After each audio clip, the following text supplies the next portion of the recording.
चंदाराम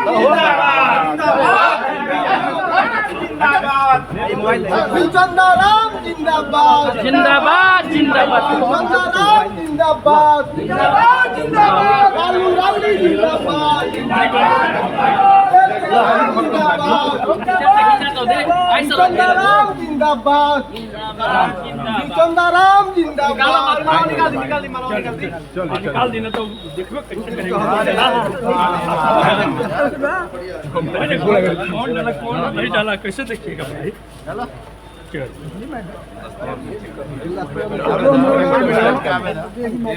आगे से आगे चलो यार चलिए हो गया ना होगी जरूर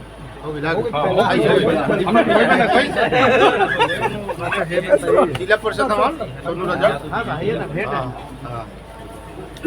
है ना सर साथी है सर ना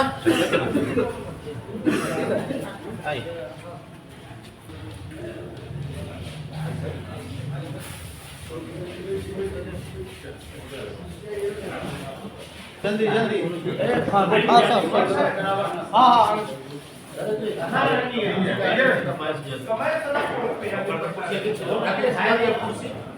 फोन कॉल नहीं महेश जी आप देखिए तो बात अच्छा ठीक है ये करिए अभी सब लोग करिए लो है जाए मन्नू के छोड़ के हाँ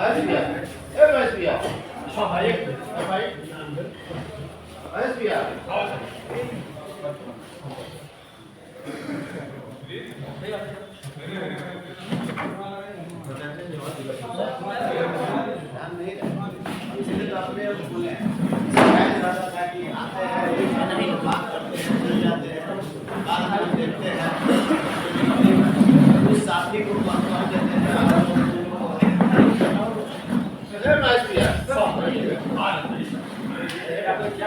ठीक बात राजेश का बेटा थी ठीक बात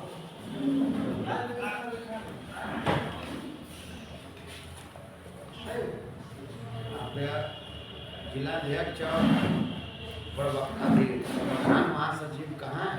लोग नहीं जाता घड़ी घोटाला हो गया ना 6 महीना पहले घड़ी मिला था पार्टी के द्वारा अच्छा पंचायत अध्यक्ष को दिया जाता था अच्छा तो मात्र 3 आदमी को बांट दिया सबको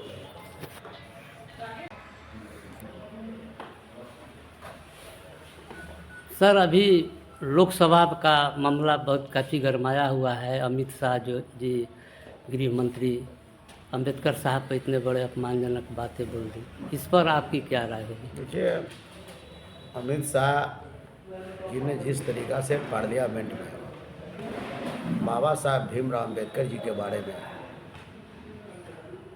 जिस तरीक़ा का बातें उन्होंने बोला है, इससे साबित होता है कि अमित शाह जी देश के गृह मंत्री नहीं बल्कि वह देश के पागल मंत्री हैं। एक देश के में ऐसे पागल लोग जो होते हैं, जिस तरीका का बयान देते हैं, उस तरह के देश के गृह मंत्री अमित शाह जी ने बयान देने का काम किया। और खासकर बिहार के 2 नेता जो मौसम वैज्ञानिक हैं, एक चिराग पासवान जी और दूसरा चित्तरराम मांझी जी, जिनको न समाज की ज़रूरत है, न राज्य की ज़रूरत है, न देश की ज़रूरत है, उनको सिर्फ परिवार की ज़रूरत है। ऐसे 2 लोग जो थे, बाबा साहब भीमराव अम्बेडकर के आरक्षण का लाभ लेकर पार्लियामेंट में जाते हैं, मंत्री बनते हैं और बाबा साहब भीमराव अम्बेडकर साहब का अपमान इस देश के गृह मंत्री जो पागल मंत्री है वो कर रहे हैं। ये दोनों मुस्कुरा रहे हैं। एक उपेंद्र कुशवाहा छूट रहे हैं सर। नहीं, हमारा कहने कि सभी को इस पर बात करनी चाहिए, लेकिन खास करके जो आरक्षण का लाभ लेते हैं, आरक्षण का लाभ अगर काश बाबा साहब भीमराव अम्बेडकर न होते तो न चित्तरराम मांझी को कोई नाम जानता, न चिराग पासवान जी का नाम जानता, न मेरे ऐसा जूता सीने वाला का बेटा शिवचंदा राम का नाम जानता।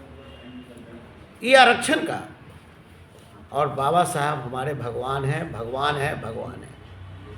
बाबा साहब भीमराव अम्बेडकर साहब ने अगर संविधान में अगर ताकत नहीं दी होती तो हम लोग ऐसा लोग न हम लोग करेगा जो है कि विधायक बनते, मंत्री बनते, न भारती देवी ऐसा लोग जिला परिषद का चेयरमैन बन पाती, न शैलेंद्र राम ऐसा आदमी जो है कि जिला पार्षद बन पाते। आज इस देश में जितने भी जो आरक्षित सीट से आने वाले लोग हैं, चाहे देश में पार्लियामेंट से आने वाले हों, विधायक हों, चाहे वह जो है कि जिला परिषद हो, मुखिया हो, पंचायत समिति का सदस्य हो, चाहे वह हमारा वार्ड हो या पंच हो, सरपंच हो, जितने लोग जो चुना करके आए हैं ये बाबा साहब भीमराव अम्बेडकर साहब का आरक्षण का देन है। तो आरक्षण साहब हमको लक्ष्मी और दुर्गा किसी ने हमको नहीं दिया, हमको अगर कुछ मिला तो बाबा साहब भीमराव अम्बेडकर साहब जी ने हमको देने का काम उन्होंने किया। आज आरक्षण का प्रावधान नहीं किया होता तो हम लोग ऐसा लोग राजनीति में नहीं आते। अन लालू जी ऐसा लोग हम लोग को जो है कि जिस तरीक़ा से लालटेन हाथ में थमाकर और उन्होंने विधायक बनवाने का काम किया, मंत्री बनवाने का काम किया, ये सौभाग्य हम लोग को प्राप्त नहीं होता। इसलिए बाबा साहब भीमराव अम्बेडकर साहब के बारे में बोलना या हमारे भगवान को बोलना, अमित शाह जी ऐसे लोगों को और देश के प्रधानमंत्री जी चुप्पी साधे हुए हैं। देश के प्रधानमंत्री जी जाते हैं और बाबा साहब के उनके जो है कि स्टैचू के सामने सर निभाते हैं और लंबी लंबी बात करते हैं, और वो देश के प्रधानमंत्री चुपचाप बैठे हैं। इनको बर्खास्त कर देना चाहिए। ऐसे पागल मंत्री अमित शाह जी ऐसे लोगों को इनको बर्खास्त कर देना चाहिए था। आरजेडी की मांग क्या है, मतलब बर्खास्तगी उनकी की माफ़ी? आरजेडी का मांग करने का मतलब आप देख रहे हैं, जिस दिन से घटना घटी उस दिन से हमारे नेता आदरणीय लालू प्रसाद यादव जी ने भी दिया, इस पर हमारे नेता आदरणीय तेजस्वी प्रसाद यादव जी ने भी दिया, और राष्ट्रीय जनता दल ही नहीं बल्कि सामाजिक संगठन जो अंबेडकर साहब के विचार को मानने वाले लोग हैं, सब लोगों ने निंदा करने का काम किया और देश के गृह मंत्री जो पागल मंत्री है इसके इस्तीफा की मांग करने का काम किया। तो पार्टी की ओर से दबाव बनाया जा रहा है सर? दबाव क्या करने का मतलब है? हम लोग तो सड़क पर भी उतर करके काम किए, हम लोग तो जाके धरना दिया, प्रदर्शन भी हम लोगों ने करने का काम किया। हमने अमित शाह जी को पुतला भी जलाने का काम किया, पुतला के कुछ लोगों ने जूता से ठोकियाने का भी काम किया अमित शाह की फोटो को। सचमुच में बाबा साहब का जो है जो सम्मान अब तक मिलना चाहिए, मतलब भाजपा की ओर तो सब मतलब नगण्य है, भारतीय जनता पार्टी तो उम्मीद ही नहीं की जा सकती। भारतीय जनता पार्टी वह दलित विरोधी है, अति पिछड़ा विरोधी है, पिछड़ा विरोधी है, आरक्षण विरोधी है। अगर भारतीय जनता पार्टी अगर अमित शाह जी का देश के प्रधानमंत्री नरेंद्र मोदी जी की औकात है तो देश में यह घोषणा कर दे कि हम बाबा साहब भीमराव अम्बेडकर का नाम हमारा पार्टी नहीं लेगा, ये औकात है तो घोषणा करे। और इस तरीका का अपमानजनक बात बोलकर अपमानित बाबा साहब का नहीं, इस देश के बाबा साहब को मानने वाले लोगों को उन्होंने अपमानित करने का काम किया है। आज ये भारतीय जनता पार्टी जब से केंद्र में बैठी है तब से हमारा कट ऑफ मार्क्स खत्म कर दिया, प्रोन्नति में आरक्षण खत्म कर दिया, बैकलॉग खत्म कर दिया, उच्च शिक्षा में 200 रोस्टर था उसको खत्म कर दिया और निजीकरण कर दिया, और साथ ही साथ लेटरल एंट्री। अब देश में आईएएस और आईपीएस वो लेटरल एंट्री एक संस्था बना करके या ये उसको मनोनीत करने का काम करेंगे। तो इस तरीका से ये दलितों के हितकर यह भारतीय जनता पार्टी नहीं है, ये दलितों के जो है कि माने विचार पर चलने वाली नहीं है। ये भारतीय जनता पार्टी का नेता का खाने का दांत अलग है और दिखाने का दांत अलग है। अभी डॉक्टर मनमोहन सिंह के साथ भी सरकार ने इंसाफ नहीं किया है। देखिए, डॉक्टर मनमोहन सिंह इस देश के ऐसे धरोहर थे, मैं उनके प्रति 2 फूल अर्पित करता हूँ, श्रद्धांजलि अर्पित करता हूँ, जिन्होंने इस देश में इंटरनेट की शुरुआत उन्होंने करने का काम किया, मनरेगा का शुरुआत उन्होंने करने का काम किया, लैपटॉप वगैरह जो है इसकी शुरुआत उन्होंने करने का काम किया, और जिस पर छाली आज नरेंद्र मोदी जी और अमित शाह जी काट रहे हैं। और उनके लिए, उनके दफन के लिए 2 गज जमीन इन्होंने देने का काम नहीं किया। उनके साथ भी जिस तरह से वो महान व्यक्तित्व के धनी व्यक्ति थे, उनके जैसा जब ये लोग नहीं समझ पाते हैं तो इससे क्या उम्मीद कर रहे हैं? भारतीय जनता पार्टी कुछ भी नहीं, उसको कुर्सी की राजनीति करती है। देश की अर्थव्यवस्था कितनी गिर गई, देश का कहने का मतलब हालत कैसी खराब है, देश में बेरोजगारों को हाल क्या है। IMA BA पास करके प्रमाण पत्र जला रहे हैं, लोहा के फैक्ट्री में वो काम करने के लिए मजबूर हो रहे हैं।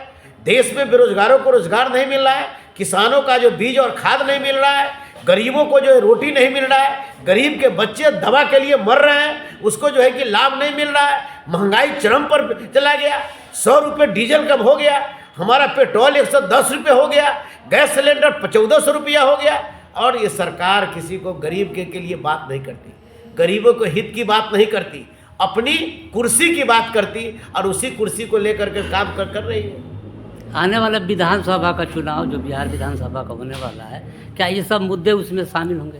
ये तमाम मुद्दा के साथ साथ हमारे राष्ट्रीय जनता दल परिवार का एक मुद्दा है, जिसको हमारे नेता आदरणीय लालू प्रसाद यादव जी और नौकरी man of India Tejashwi Yadav ji ने स्पष्ट कहा है कि ये बिहार चलाने वाला, जो बिहार में जो मुख्यमंत्री है, इनसे बिहार नहीं संभल रहा, और देश चलाने वाला जो लोग हैं उनसे देश नहीं चल रहा है।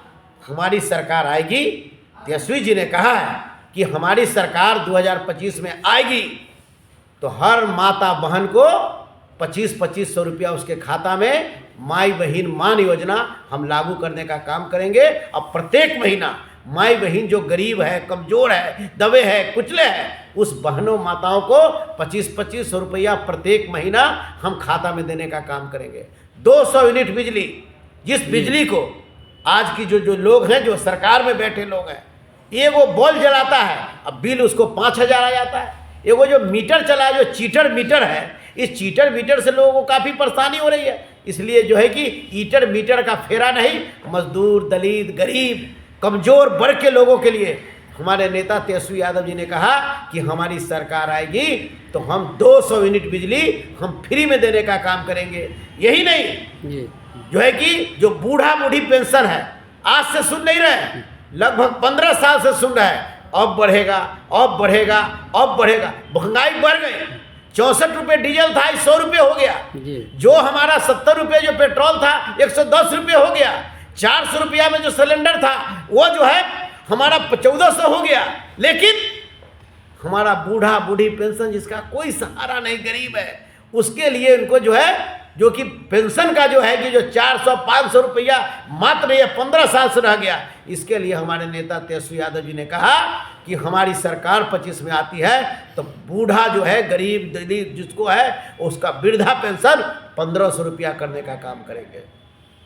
अच्छा सर, अंतिम सवाल, ये अभी बहुत काफ़ी सोशल मीडिया पर वायरल है कि नीतीश चाचा फिर एक बार पलटी मारने वाले हैं, इंडिया गठबंधन में आने वाले हैं। देखिए ये कितनी सच्चाई, आप पटना में रहते हैं, सच्चाई या क्या सच्चाई, हम पटना में कहाँ रहते हैं? पार्टी के करीब हैं, बहुत काफ़ी। अरे पटना में लालू यादव जी, जब लालू जी के हम करीब हैं, तेजस्वी जी करीब है, तो हम पटना बैठने के लिए हैं। उनकी बात लेकर अभी आरा में आए, अभी फिर कैमूर जाएंगे, उनके विचारधारा को गांव तक पहुंचाएंगे। हम पटना में बैठ के करेंगे काम, 5-7 जो लोग हमारे हैं, सबको मिला जुला कर करके काम करेंगे। और क्या होगा क्या नहीं होगा वो शीर्ष नेतृत्व समझेंगे, क्या होगा नहीं। थोड़ी सी तो कुछ तो बता सकते हैं। कैसे शीर्ष नेतृत्व का मामला है तो उसमें हम क्या बता सकते हैं। ठीक है सर, बहुत बहुत धन्यवाद। धन्यवाद।